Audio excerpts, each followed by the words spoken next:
Por, ano ba talagang ginagawa natin dito? Kakagaling lang namin sa 5 oras na OT tapos ipapatrabaho ka na naman? Huwag mag-alala. Pagkatapos ito, bigyan ko kayo, chicks. Mga chicks 4, nakano na lang kayo, Day.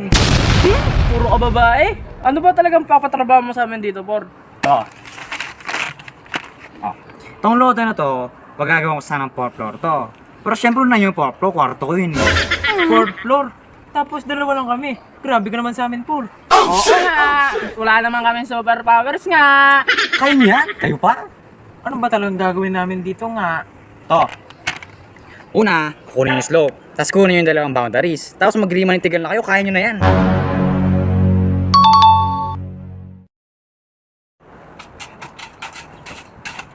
$2,000 later. Hoy, musta kayo dyan? Por, ayun o. Okay na ba yun? Upa!